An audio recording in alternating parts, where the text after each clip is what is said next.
The operations at Novourossiysk Azot, a key supplier of explosives and rocket fuel components, were temporarily halted following a Ukrainian UAV attack on June 14th.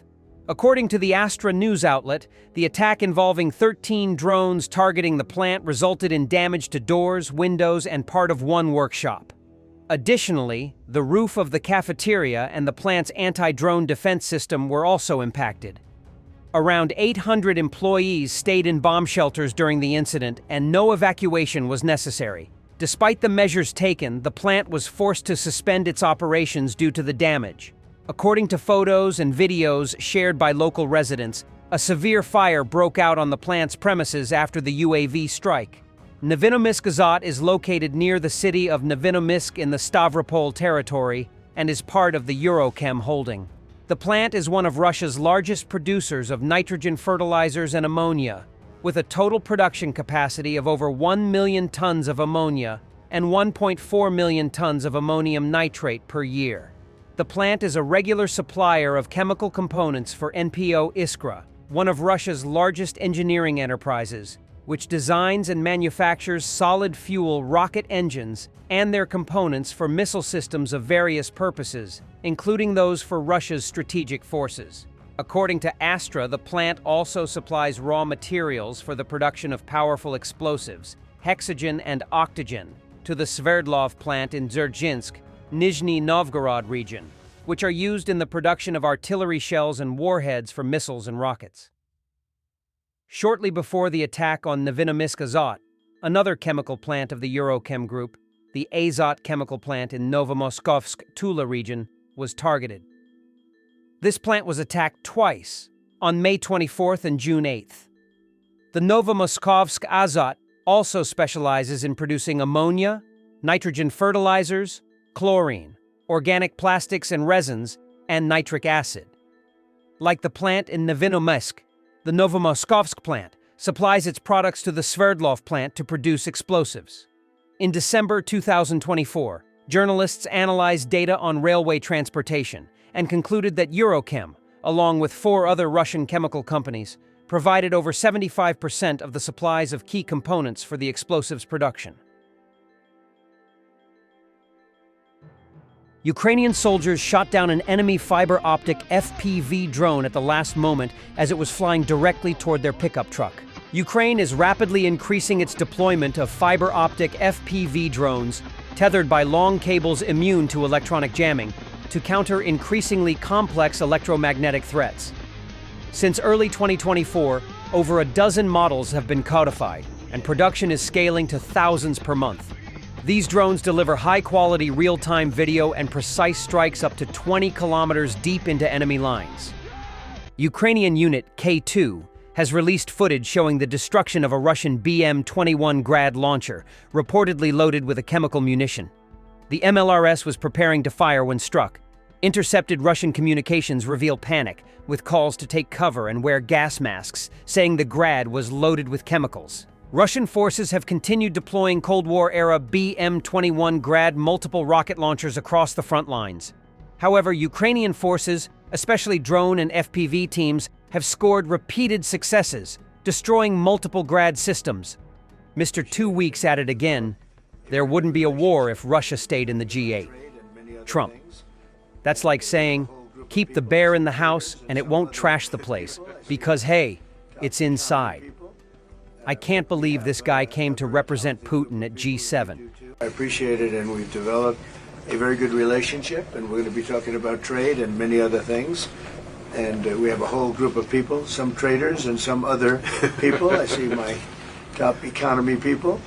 But we have a very talented group of people, and you do too, and I know they work together very well. I look forward to that. The G7 used to be the G8. Barack Obama and a person named Trudeau didn't want to have Russia in, and I would say that that was a mistake, because I think you wouldn't have a war right now if you had Russia in, and you wouldn't have a war right now if Trump were president 4 years ago, but it didn't work out that way. But it used to be the G8, and now it's, I guess, what's that, 8 years ago, it switched over. They threw Russia out, which I claimed was a very big mistake. Even though I wasn't in politics then, I was very loud about it. It was a mistake in that you spend so much time talking about Russia, and he's no longer at the table, so it makes life more complicated. But you wouldn't have had the war. Other than that, I think we're going to accomplish a lot, and I expect to. And I think our primary focus will be trade and trade with Canada, and I'm sure we can work something out. Yeah, very good. Thank you very much. Yeah, so much. The European Union is moving to end all fossil fuel imports from Russia as part of its efforts to cut economic ties following Moscow's full-scale invasion of Ukraine. Still, since the invasion began, EU countries have paid more than 200 billion euros, 232 billion to Russia, for energy supplies.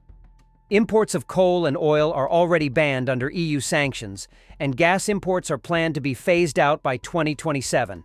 This week, the European Commission is expected to introduce new legal measures aimed at banning all fossil fuel imports from Russia, including oil, gas, and coal. However, the more complex issue of Europe's dependence on Russian nuclear technology has been postponed.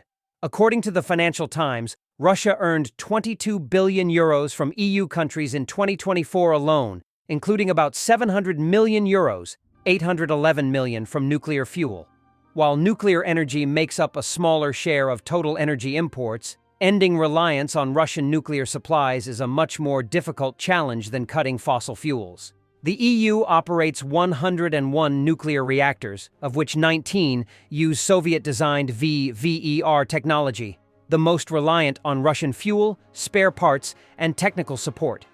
Around 20% to 25% of the uranium used in the EU also comes from Russia. Technically speaking, the uranium supply chain is very complex, said an energy expert. Therefore, a gradual phase-out would be needed, he said. EU officials say the bloc aims to stop importing Russian nuclear technology by the 2030s. But official documents show this will require at least 241 billion euros, 279 billion, in investments to build a European nuclear fuel supply chain. EU energy ministers will discuss this issue at a special meeting on Monday, focusing on the future of nuclear energy and the investments needed to reduce Russian dependence. However, replacing Russia's dominant position in the nuclear market will be a major challenge. Rosatom is one of the largest companies across all sectors of nuclear energy, a nuclear industry expert told the Financial Times. Earlier reports have said that EU sanctions have had limited impact so far. In fact, Russia could earn more from exporting energy to the EU in 2025 than the EU plans to spend on military aid to Ukraine. An uninsured Russian Aframax-class tanker has been illegally conducting ship-to-ship oil transfers in international waters near Greece and Cyprus since July 2024. Ukraine's military intelligence, HUR, reported on June 16th. According to the agency, the vessel, operating without Western insurance, is part of Russia's expanding shadow fleet used to bypass G7 and EU sanctions on Russian oil exports. HUR said such transfers pose an environmental threat, allow the aggressor to conceal the origin of oil, evade international control, and ensure its supply to third countries in circumvention of sanctions. Ukraine has identified the tanker as IMO 9-247443 and listed it on the War and Sanctions platform, along with 159 other tankers allegedly belonging to Russia's shadow fleet and 55 captains involved in sanction-busting operations. Despite price caps and Western restrictions, Russia continues to profit from oil and gas exports, which remain a vital revenue source. According to HUR estimates, roughly one-third of those profits are expected to fund Russia's war against Ukraine in 2025. In May, the EU approved its 17th sanctions package, targeting nearly 200 shadow fleet vessels. The U.S. Treasury had earlier sanctioned over 180 tankers, which together accounted for nearly half of Russia's offshore oil shipments. While the Biden administration ramped up pressure on Russia's oil trade early in 2024, U.S. President Donald Trump has since declined to impose new sanctions, despite Moscow's continued refusal to agree to a ceasefire. Thanks for watching, and don't forget to subscribe. Also, if you want to support Warthog Defense, please become our member and get early access to new videos, exclusive members-only videos, and become administrator in comment section.